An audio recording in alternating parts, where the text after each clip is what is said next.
Hello friends, मैं हूं आपका फार्मासिस्ट दानिश और आज हम बात करेंगे सेफोडोक्सिम ड्रग के बारे में। जानेंगे इसके यूजेस के बारे में, इसके डिफरेंट ब्रांड्स के बारे में, ये किस तरह से वर्क करती है, इसकी डोज क्या होती है, इसको यूज़ करने से क्या साइड इफ़ेक्ट हो सकते हैं, इसको यूज़ करते समय हमें किन किन बातों की प्रिकॉशन लेनी चाहिए और इसकी ड्रग इंटरेक्शंस के बारे में, यानी कि ये ड्रग किन दूसरी ड्रग से इंटरेक्ट करती है। फ्रेंड्स, सेफोडोक्सिम के बारे में पूरी इन्फॉर्मेशन जानने के लिए इस वीडियो को आप प्लीज़ पूरा देखिए और अगर आपने अभी तक मेरा चैनल सब्सक्राइब नहीं किया है तो प्लीज़ मेरे चैनल को सब्सक्राइब करें, नोटिफिकेशन बेल को भी प्रेस करें जिससे कि मेरा जो भी नया वीडियो आए उसका नोटिफिकेशन आप तक पहुंच जाए। तो चलिए फ्रेंड्स, स्टार्ट करते हैं। फ्रेंड्स, सेफोडोक्सिम ये एक एंटीबैक्टीरियल ड्रग होती है, यानी कि बैक्टीरिया की वजह से जो हमें इन्फेक्शन या कुछ जो बीमारियाँ होती हैं उनको ठीक करने के लिए हम सेफोडोक्सिम ड्रग को यूज़ करते हैं। बात करें इसके डिफरेंट स्ट्रेंथ के बारे में तो ये 200 mg में, 100 mg में और 50 mg में टैबलेट फॉर्म में, 100 mg में और 50 mg में ओरल सस्पेंशन के रूप में और 25 mg में ओरल ड्रॉप के रूप में अवेलेबल होती है। बात करें इसके डिफरेंट ब्रांड्स की तो ये मोनोसेफ ओ के नाम से आता है जो कि एरिस्टो कंपनी का ब्रांड है। ये सेपोडेम के नाम से आता है जो कि सन फार्मा कंपनी का है। ये गुडसेफ के नाम से आता है जो कि मैनकाइंड कंपनी की लाइव स्टार डिवीज़न का है और मैकपोड के नाम से आता है जो कि मैक्लोइड कंपनी का है। अब बात करें इसके डिफरेंट यूजेस की तो सेफोडोक्सिम मेडिसिन को हम रेस्पिरेटरी ट्रैक्ट इन्फेक्शंस में यूज़ करते हैं, चाहे वो इन्फेक्शन हमारे अपर रेस्पिरेटरी ट्रैक्ट का हो जैसे कि फेरेंजाइटिस में या टॉन्सिलाइटिस में। टॉन्सिलाइटिस में बैक्टीरियल इन्फेक्शन होने की वजह से हमारे टॉन्सिल में इन्फ्लामेशन हो जाता है, हमें काफ़ी गले में पेन होता है और अगर जैसे हम कुछ खाते हैं तो हमें उसको स्वालो करने में, सटकने में भी प्रॉब्लम होती है। इसके अलावा इसको हम लोअर रेस्पिरेटरी ट्रैक्ट इन्फेक्शन में यूज़ करते हैं, यानी कि फेफड़ों के इन्फेक्शन में, जैसे कि ब्रोंकाइटिस है। ब्रोंकाइटिस में बैक्टीरियल इन्फेक्शन की वजह से इन्फ्लामेशन हो जाता है ब्रोंकल स्मूथ मसल्स में और उसमें म्यूकस फिल हो जाता है और वो काफ़ी नैरो हो जाती हैं, जिसकी वजह से हमें कफ होती है, कफ में फैलगम आता है और सांस लेने में भी प्रॉब्लम होती है। सेफोडोक्सिम को हम निमोनिया में भी यूज़ करते हैं।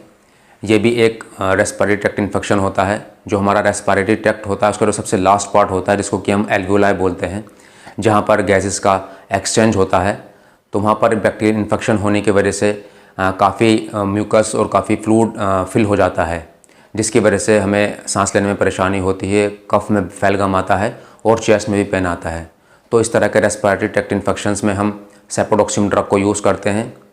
इसको हम अनकॉम्प्लिकेटेड यूरिनरी ट्रैक्ट इन्फेक्शंस में भी यूज़ करते हैं, चाहे वो इन्फेक्शन हमारी किडनी का हो, यूरेटर का हो, यूरिनरी ब्लैडर का हो, जैसे कि सिस्टाइटिस हमें हो जाती है। ये हमारे यूरिनरी ब्लैडर यानी कि जो पेशाब की थैली है उसमें इन्फेक्शन होने की वजह से स्वेलिंग हो जाती है, हमें यूरिन करते समय काफ़ी पेन होता है और हमारे लोअर एब्डोमेन में, नाभि के नीचे काफ़ी पेन होता है।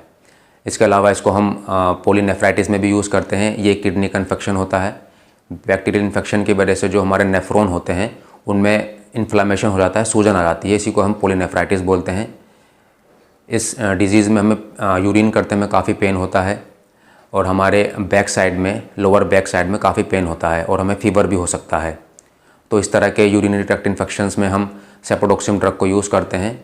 इसके अलावा इसको हम एक्यूट ओटाइटिस मीडिया में यूज़ करते हैं। ये एक हमारे कान का इन्फेक्शन होता है, जो हमारा मिडिल ईयर होता है उसमें बैक्टीरियल इन्फेक्शन की वजह से काफ़ी इन्फ्लामेशन हो जाता है, जिससे कि हमारे कान में दर्द रहता है और फीवर भी हो जाता है, तो इसमें इसको यूज़ करते हैं। इसके अलावा इसको हम गोनोरिया में यूज़ करते हैं। ये एक सेक्सुअली ट्रांसमिटेड डिजीज़ होती है, ये मैन और वुमेन दोनों में हो सकती है और ये अनप्रोटेक्टेड सेक्सुअल इंटरकोर्स करने से होती है। इसमें जो मेन पॉजिटिव पैथोजन होता है, जो बैक्टीरिया होता है, वो नेसेरिया गोनोरिया होता है। इसके अलावा सेफोडोक्सिम को हम uncomplicated skin and soft tissue infections में भी यूज़ करते हैं, जैसे कि सेलुलाइटिस है, एप्सिस हैं, बॉयल्स वगैरह में इसको यूज़ करते हैं। और सेफोडोक्सिम को हम साइनोसाइटिस में भी यूज़ करते हैं। जो हमारी साइनस कैविटी होती है, जहाँ पर जो हमारे साइनस होते हैं उसमें इन्फेक्शन की वजह से म्यूकस या काफ़ी फ्लूइड इकट्ठा हो जाता है, जिसकी वजह से हमें काफ़ी हेडेक, सिर में दर्द रहता है और हमारा फेशियल पेन होता है, जो हमारे चेहरे के आसपास, नाक के आसपास, आँखों के आसपास काफ़ी पेन होता है। तो साइनोसाइटिस में भी इसको यूज़ करते हैं। तो इन सब डिजीज़ में, इन सब इन्फेक्शंस में हम सेफोडोक्सिम ड्रग को यूज़ करते हैं। अब बात करें इसके हम किस तरह से वर्क करती है, इसका मोड ऑफ एक्शन क्या होता है, तो ये एक एंटीबायोटिक ड्रग होती है। ये जो बैक्टीरिया की जो सेल वाल की जो सिंथेसिस की जो प्रोसेस होती है ये उसको इनहिबिट करती है, और ये सेल वाल बैक्टीरिया की ग्रोथ के लिए और उसके सर्वाइवल करने के लिए बहुत ज़रूरी, बहुत एसेंशियल होती है। तो जब बैक्टीरियल सेल वाल सिंथेसिस की प्रोसेस इनहिबिट हो जाती है तो आहिस्ता आहिस्ता बैक्टीरिया डिस्ट्रॉय हो जाते हैं, किल हो जाते हैं। बात करें हम सेफोटोक्सिम ड्रग की डोज के बारे में, तो जो एडल्ट पेशेंट होते हैं या जिनका बॉडी वेट 45 kg से ऊपर होता है, वो 13 ईयर से ऊपर होते हैं, उनको हम 200 mg टैबलेट मॉर्निंग में, 200 mg टैबलेट इवनिंग में दे सकते हैं, यानी कि 200 mg BD सुबह शाम खाने खाने के बाद दे सकते हैं। और जो चिल्ड्रन पेशेंट होता है उनकी जो डोज़ है वो डोज़ उनकी एज के और उनकी वेट के अकॉर्डिंग कैलकुलेट करते हैं। जो सेफोटोक्सिम की चिल्ड्रन पेशेंट में डोज़ होती है वो 10 mg पर kg पर डे के हिसाब से होती है, जिसको कि हम 2 डोज़ में सुबह और शाम के हिसाब से डिवाइड करते हैं। सपोज़ करिए कोई चिल्ड्रन पेशेंट है जिसका बॉडी वेट 10 kg है, तो उसकी हम डोज़ इस तरह से कैलकुलेट करेंगे कि 1 kg पर 10 mg डोज़ है, तो 10 kg पर हम करेंगे 10 kg इंटू 10 mg, तो ये 100 mg डोज़ बनती है 10 kg के बच्चे के लिए। तो उस 100 mg डोज़ को हम दो डोज़ में डिवाइड करेंगे, यानी कि 50 mg मॉर्निंग में और 50 mg इवनिंग में खाना खाने के बाद। तो इस तरह से हम चिल्ड्रन पेशेंट की डोज़ कैलकुलेट करते हैं।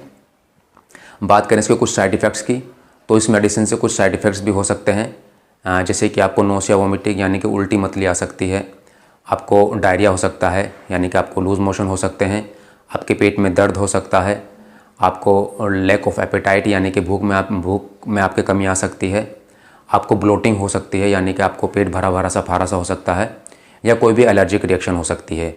बात करें सेफोटोक्सिम के कुछ प्रिकॉशंस की, कुछ वार्निंग्स की, तो ये अगर आप इस मेडिसिन को यूज़ कर रहे हैं और यूज़ करने से आपको कुछ डिजीनेस या चक्कर घूमे हो रहे हैं तो कोई भी मोटर व्हीकल आप ना चलाएं। ये प्रेगनेंसी और लैक्टेशन के पेशेंट में कॉन्ट्राइंडिकेटेड होती है, बट अगर आप यूज़ करना चाहते हैं तो अपने डॉक्टर से कंसल्ट करने के बाद ही यूज़ करें। अगर आपको कोई किडनी की, लीवर की, हार्ट की प्रॉब्लम है तो अपने डॉक्टर से कंसल्ट करने के बाद इस मेडिसिन को यूज़ करें, सेल्फ मेडिकेशन बिल्कुल भी ना करें। आपको जॉन्डिस है जैसे कि पीलिया है, आपको कोलाइटिस की प्रॉब्लम है या एपिलेप्सी है, या आपको डायरिया है, आपके पेट में दर्द है, तो इस तरह की कंडीशन में सेफोटोक्सिम कॉन्ट्राइंडिकेटेड मेडिसिन होती है। और अगर आपको एलर्जी है सेफोटोक्सिम से या किसी सेफोलोस्पोरिन ग्रुप के किसी ड्रग से या पेनिसिलिन से, तो उन पेशेंट्स में भी ये ड्रग कॉन्ट्राइंडिकेटेड होती है। ये एक शेड्यूल H ड्रग होती है, इसको डॉक्टर से कंसल्ट के बाद और डॉक्टर की प्रिस्क्रिप्शन के अकॉर्डिंग ही यूज़ किया जाता है। बात करें इसके कुछ ड्रग इंट्रैक्शन की, तो ये कुछ ड्रग से इंट्रैक्ट भी करती है, जैसे रेनिटिडीन, साइमेटिडीन, ओमेप्राजोल या कुछ एंटासिड्स जिनमें कि एल्यूमिनियम या मैग्नीशियम होता है। तो ये जो जितनी भी मेडिसिन होती हैं ये सेफोटोक्सिम के एब्जॉर्प्शन को डिक्रीज़ करती हैं। इसके अलावा सेफोटोक्सिम प्रोबेंसिड से, वारफेरिन से, स्पाइरोनोलैक्टोन से, टोरसिमाइड से, स्ट्रेप्टोमाइसिन से, तो इस तरह की ड्रग से ये इंटरेक्ट करती है। तो अगर आप इन ड्रग्स को यूज़ कर रहे हैं तो अपने डॉक्टर को इन ड्रग्स के बारे में ज़रूर बताएं। तो फ्रेंड्स, आज की वीडियो में इतना ही। अगर आपको मेरा वीडियो अच्छा लगा है तो मेरी वीडियो को लाइक करें, शेयर करें, मेरे चैनल को सब्सक्राइब करें और नोटिफिकेशन बेल को भी प्रेस करें, जिससे कि मेरा जो भी नया वीडियो आए उसका नोटिफिकेशन आप तक पहुँच जाए। तब तक के लिए thank you and goodbye friends.